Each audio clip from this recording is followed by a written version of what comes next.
What's up, guys? Welcome back. Amazing RC. It's your boy Brian, and today we are accepting a brand new member to the Amazing RC family, and I thought I'd grab you guys real quick and take you along for the ride. We got a brand new Axial SCX10iii. These have been out now 8 or 9 months, I think. I was actually looking at a few different vehicles, kind of spruce the channel up a little bit. We were looking at the G-Made R1, and it's cool. It's kind of like a rock bouncer. And what got me on that whole level is because I was looking at an Axial Rift. And if you haven't seen those yet, it's another rock bouncer. I started looking at the Rift, and then I found out that they made an Axial SCX10iii. And I thought, man, the SCX10 was, a remarkable ride, several years. I've never had, an Axial until, we got our cool little SCX24. And I saw that this came out. I had no idea this even existed. And I went and checked it out, and the very first thing I saw is that it had portal axles. And I have had a TRX4. I got a TRX4. I had ordered one 3 months before it even came out. I filled out the little piece of paper and got a little receipt for it. And it was one of the first, series that had gone out. Big old goofy heavy thing. Came RTR at the time, and you got... this thing had like 3 steering servos and all kinds of crazy stuff, and it had portal axles. And I'll never forget taking it out, trailing with my buddies, and everybody kept saying, "Oh God, it's got portal axles, portal axles." Well, the SCX10iii has now portal axles, and I'm very, very excited to see how Axial has done their portal axles. But then I got this, and I literally bought this for 2 reasons: the clear body, I get to paint it, and the portal axles. And then I got the box today, and I was extremely surprised at some of the other things that I missed before I bought it. I saw the back here, and on the back there's this blown up picture of the transmission, and it's got a lot of gears in it. And I'm thinking, now granted, when I got my TRX4, I got it RTR, so I have no idea what the interior of the transmitter looked like. Never had to break it apart, so I had no clue. And maybe it looks like this, maybe it doesn't, because that was a 2-speed transmission, and this actually has an option, 4 of them, for 2-speed transmission in two different ways. You can also do a single-speed transmission and all kinds of other crazy stuff. But I saw this wild gear array, and I'm thinking, what is going on here? Well, that's what's going on. 4 different transmission options. This is pretty scale for what you're getting in just a clear Lexan body.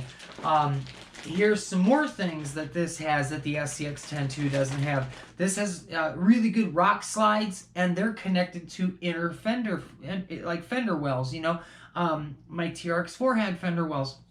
That keeps a lot of the mud and the dirt and all the crap, from kicking right up underneath your body and all into your electronics. So it's got all of that. It actually has, I believe, light buckets, front and rear. 6mm. God, those are really heavy.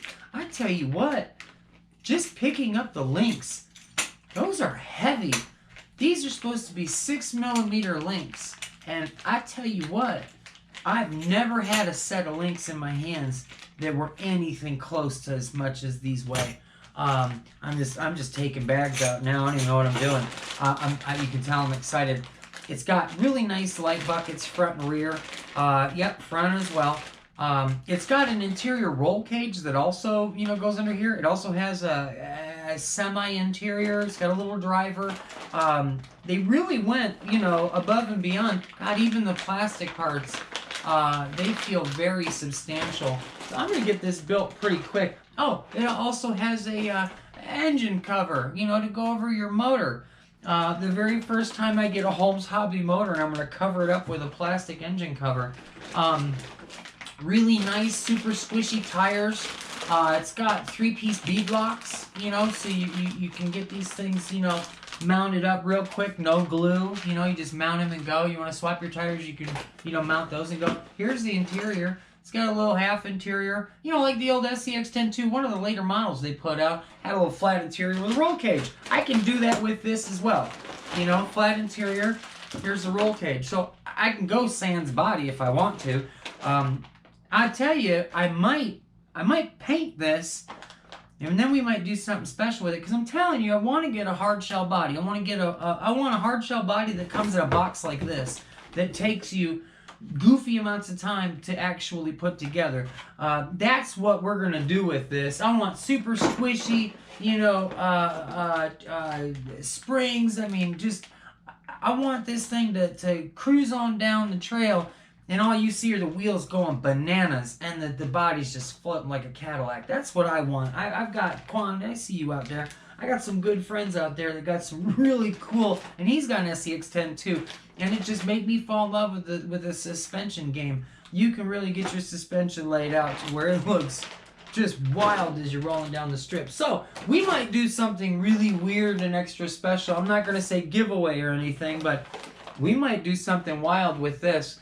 Get it all built, get it painted, and then we'll see. We'll do something crazy with this. But I'm telling you, this has got so many new things to it above and beyond the SCX10iii. I'm gonna get this built. You'll see this by this weekend, I guarantee it. Everything's heavy. God, everything is heavy. Everything is heavy. It's just crazy how well this truck feels like it's made. And then of course we filled it with a bunch of great electronics. I've never had a Holmes Hobbies motor before. I finally got me a little old Crawl Master Sport here. You know, this isn't one of the, you know, rebuildable cans, because I really didn't want to do all that. But I got one of those little 15-turn Crawl Master Sports. These are just sexy. Like I said, I'm about to cover it up, you know, with a plastic V8 engine cover, which is, it looks cool by itself. Then we got the old Hobbywing to run it. Now this little Hobbywing here comes with this little LED programming box and all, so I don't have to like go online, do a bunch of crazy stuff. You know, I could just, looks like I could just do it right there, right, you know, while we're on the trail. Yeah, check that out. Cool little plug-in box. You can do all kinds of cool stuff. Got some max reverse force, max brake force, initial brake force, drag brake rate, neutral range, start mode, punch, PWM frequency, BEC voltage. That's going to be important here in a minute. I've never had nothing like this, ever, 0 times. I tell you, I've got a Black Series Savox and my Komodo, or Sawback now. This is double the torque. I mean, it's just really crazy. But this, I can mess with the voltage, either do 6 volts or 7.4. And I tell you, that's really going to come in handy in this build, because I got this servo right here. Now, this is a really good Black Series Savox servo, but this thing's on another level. I used to build fifth scale, real cool fifth scale cars for a buddy of mine a couple years ago, and I remember putting these real expensive, crazy Savox servos, you know, in all these fifth scale cars, and you have a pair of them up front. But I'll tell you what, man, not one of them is sexy as that. This thing's goofy. This thing at 6 volts, no joke, does almost 700 ounces per inch. And at 7.4 volts, 900. I mean, I'm not even joking. I mean, I don't even know what else to say about that, you know. And with this killer, you know, Hobbywing here, I'm gonna be able to manipulate, you know, my voltage with that BEC. I would never run 900 ounces through a single servo ever. If this thing's gonna tie itself into a knot, or the entire truck or something. But we're gonna run this thing. We're gonna try. I'm excited. I'm very excited. Guys, this is the newest member to the family, SCX10iii, crazy Savox Black Series servo, Holmes Hobby motor, Hobbywing ESC. I mean, it doesn't get no better than that. So look out for these new videos coming very, very soon. Until then, it's Brian. This is Amazing RC.